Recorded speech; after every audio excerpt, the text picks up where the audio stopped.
Hello, it's another week, and so it's another video where I am horizontal, at least the camera is, and I'm putting myself just on YouTube and not on those measly other little apps, TikTok and Instagram. But anyway, welcome to another video, long form, not really an update video. I found I'm not super good at those, but I'm going to try to just do some long form videos for you. So what better way to start than a big old stack of books? Now I'll give you 3 seconds to guess. What are these 10 books? Why have I picked up 10 books, some of them dusty, to show you on my channel? I'll give you 3 seconds. That's right, viewers. These are my 10 favorite books of all time.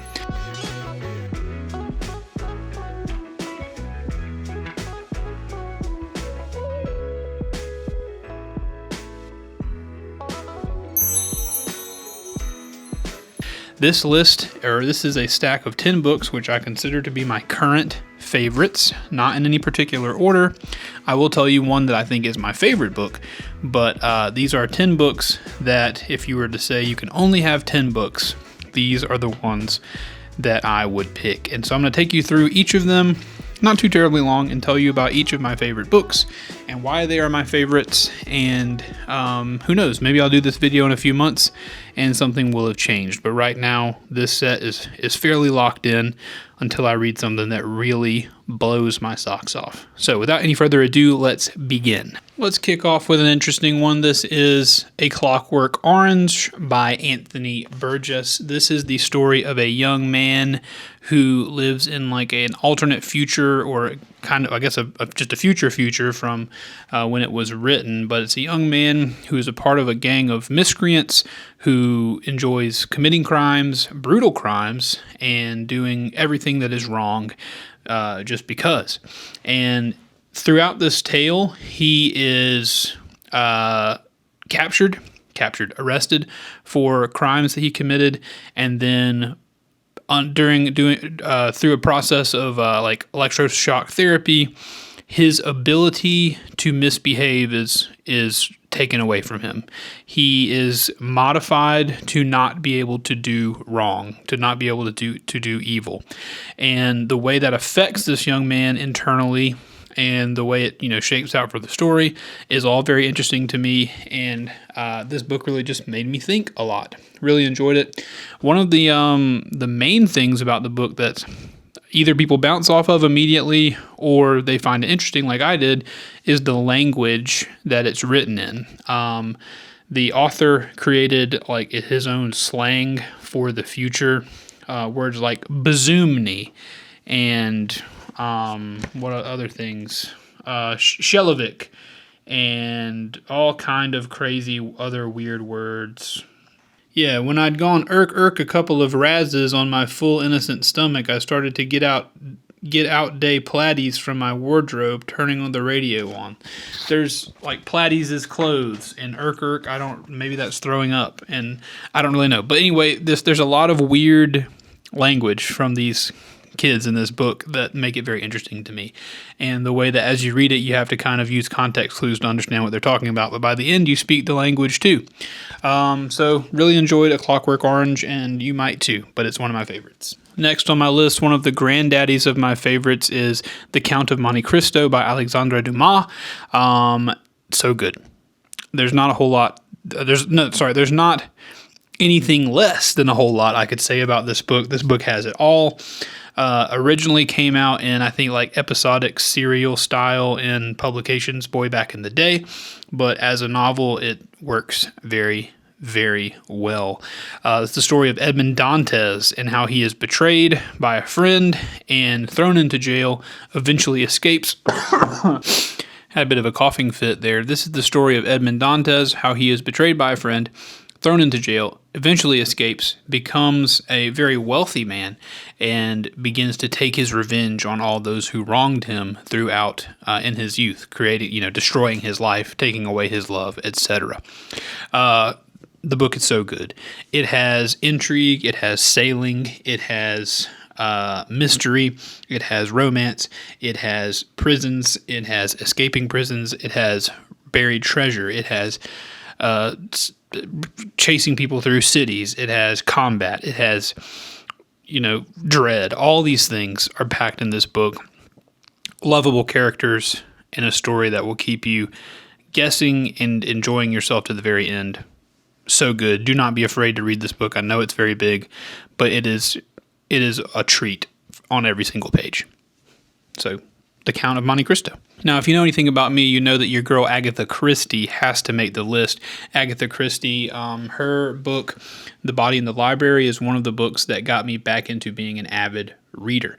This is The Murder of Roger Ackroyd by Agatha Christie, one of the best mysteries I believe ever written, and one of the most delightful twists that I have ever experienced in a novel.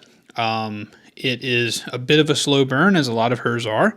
Gathering evidence. Hercule Poirot is our detective. He's gathering evidence. He's using his little gray cells to think through things, but eventually, as he always does, he cracks the case, and it is very shocking, the end. So I will spoil no more, but this is the death of a man named Roger Ackroyd. Nobody knows how it could have happened, but eventually Hercule Poirot figures it out. You should read it. So good. Won't take you very long, but it'll make you a mystery lover for sure. The Murder of Roger Ackroyd. Agatha Christie, the GOAT. Speaking of goats, we have the GOAT Stephen King. Say what you will about him, say what you will about his endings, but nobody writes characters quite like Stephen King can write a character that makes you feel like you're friends with him already, that makes you feel like you're reading about someone who you know personally, and the Dark Tower series is no different. The Dark Tower contains some of my favorite characters in all of fiction, including Roland of Gilead. Now, I've picked out the Dark Tower as one of my favorites on my list. It's really hard to separate any of them for me outside of the whole series, but the Dark Tower is probably my favorite just because it's the culmination of all the threads that have been pulled up until that time. You get the ending, which is so satisfactory to me. You get the conclusion of a lot of stories of people you've been wondering about from The Gunslinger, the very first book. And so I love the Dark Tower series. I love cowboys and like gunslinger vibes. And fortunately, the Dark Tower is thousands of pages. The series is thousands of pages of Roland of Gilead, the final gunslinger, the last of the line of Eld, trying to figure out what's going on at this Dark Tower and trying to get there. And of course, in the end of this book, he finally makes it. And what's there will shock you. Highly recommend reading the whole series, but this book is very good. You won't understand anything if you start here, but the Dark Tower is really good. Start off with this one for a section of humorous juxtaposition. This is a collection of C.S. Lewis's works, and I think this is kind of unfair to pick as one of my 10 favorite books, but I'm really just picking out Mere Christianity from this book because Mere Christianity by C.S. Lewis is one of the most affecting and most influential books that I have ever read. It has shaped a great deal of my theology, even though it cites very little scripture, and that's kind of the point. C.S. Lewis makes a case in Mere Christianity for the existence of not only a God, but for the Christian God, as he is portrayed in the Bible, based on nothing biblical. And that's one of the great challenges and the great obstacles for the church nowadays is that if someone asks someone as a Christian, why is X, Y, or Z this way? They may say, well, because the Bible says so, because God said so in the Bible. And if someone says, well, what if I don't believe in the Bible? They have no answer. They have no response because they don't know why they themselves believe in the Bible, because no one's had any sort of conversation like that with them. And fortunately, early in my Christian life, I read Mere Christianity, and it shaped the way I began to think about my faith, and it shaped the way I began to think about God. And I don't believe that C.S. Lewis had everything right when it comes to the divine, but the way he thought about things, I think, is the way that we are called to think about things, and how everything we think about eventually comes back to the divine. If you follow any line of inquiry or thought that you can have to its genesis, to its beginning, you will come to a question where you have to decide, is there a God or is there not? And that's part of what C.S. Lewis has to say here. He has a lot of ways to see God in the natural world, And it is just a very eye-opening book. If you are a devout atheist, I think you should read Mere Christianity, not because I think it will convert you, but I think it will be an interesting exercise in the way this believer thinks. And if you are a devout Christian, I think you should read this book to strengthen yourself. So good. So good. Mere Christianity. Funnily enough, right after Mere Christianity is The Exorcist by William Peter Blatty. I just think it's funny that I had those side by side. But The Exorcist is the story of Father Karras and his disbelief in eventual exorcism of Reagan, a young girl who has, for all the details and evidence available, been possessed by a demon, which of course we do know she has in the book as the reader, but of course Father Karras does not know that. This book was very, very good, extremely well written. The characters were deep. The characters were just very emotionally charged, and their stories intermingling it just felt so real.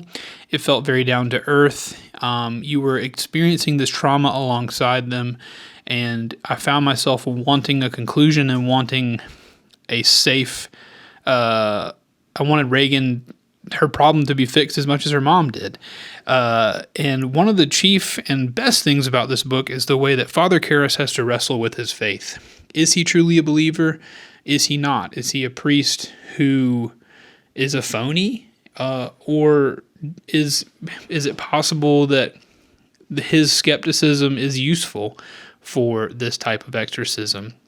Does he really believe? And that's the challenge for him as a priest, is that he has seen so much, and he has seen so much evil and hardship in the world that he is very jaded when it comes to things of faith. But eventually he meets a man who is an exorcist, who is involved in exorcisms all the time. And just the conclusion of this book by the end, when the exorcism is happening, and then the final conclusion, it's all so good. We have the redemption of Father Karras as a character and of him as a priest.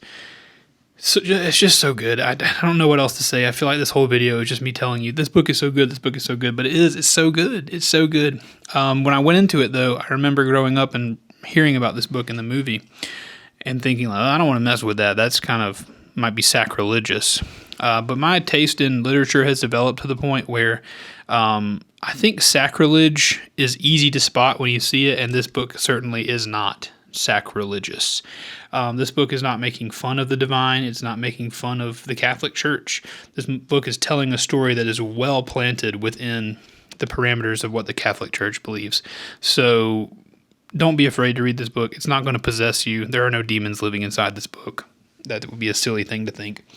And especially if you're a Christian. If you're a Christian, you got the Holy Spirit. Don't be afraid of demons. Bunch of losers.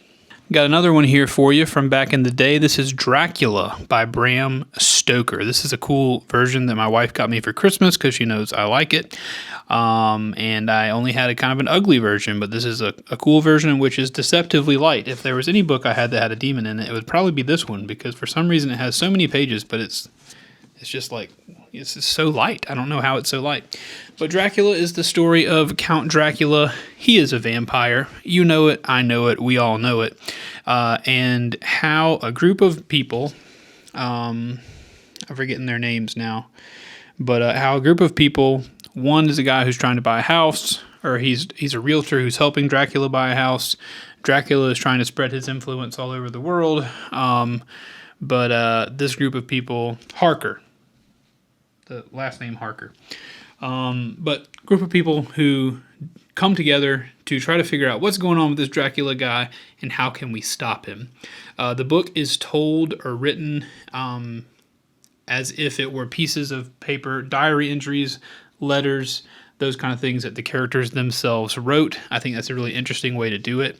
A lot of it is from Jonathan Harker's journal. A lot of it is from Van Helsing's journal, letters passed back and forth, which is a cool way to build suspense.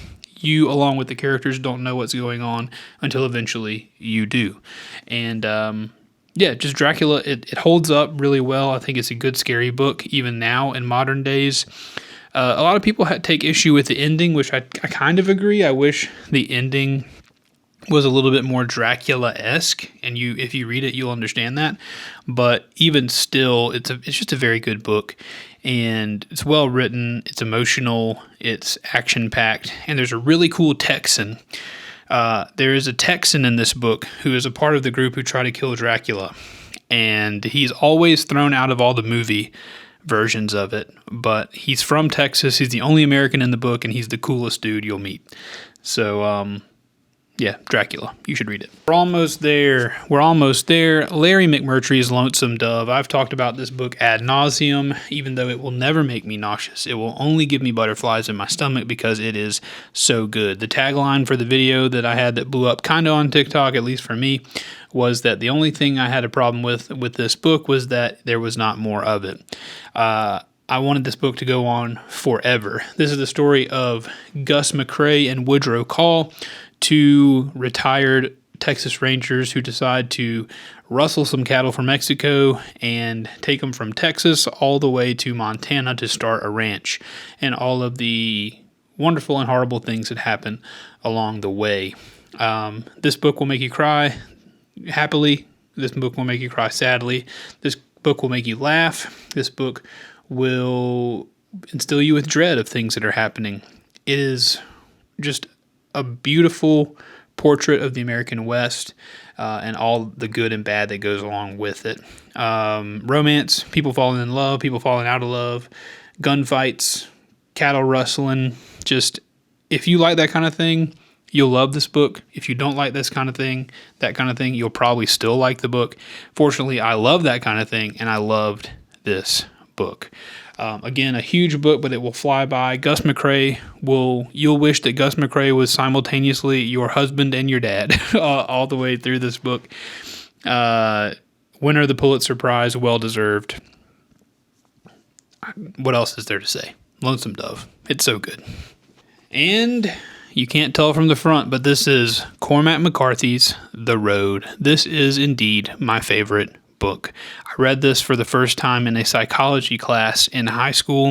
It affected me then, and it affects me now with every reread. This is the story of a father and a son in a post-apocalyptic world who are trying to get to the coast for the hope of salvation, and all the horrible things that happen to them along the way. And if you were to ask me what this book is about, chiefly, I would say this book is about the hope and light that a father can bring, no matter how dark, whenever their child is involved. That even in the darkest of nights, even in the bleakest of times, a father cares, and a good father will do whatever it takes for their child to have a chance. And this book is full of that kind of thing. There's a whole lot more in here, but just as a man who now is a father, as a man with a father, this book's just very affecting, I think. And I want to be the kind of dad that's in this book, and I just hope that I never have to experience anything so horrible with my child. But if I did, I hope I'd be able to sacrifice the way this man sacrificed. It's so well written. It's very laconic. It's very classic Cormac McCarthy. It's very easy to read, in my opinion, just the way it's written. It's very simple, but every word packs a punch. So my favorite book of all time, and my favorite version of the book, because it's a Folio Society book that my wife got me. But all that to say, The Road, my favorite. So there you have it, my 10 favorite books of all time. Hopefully, I hope I read a book that's better than some of these, and I get to change my list. But if not, it's a good list. Let me know what your favorite books are. If you watch this whole video, I'm excited to hear from you, because why would you watch a 20-minute video from me? But yeah, I hope you enjoyed whatever. Let me know what you want to see next. Do you want me to do another list video? Would you rather just hear me talk about what book I'm currently reading? I don't know. Either way, I love talking about books, and I'm going to sit here and do it. Thanks for watching.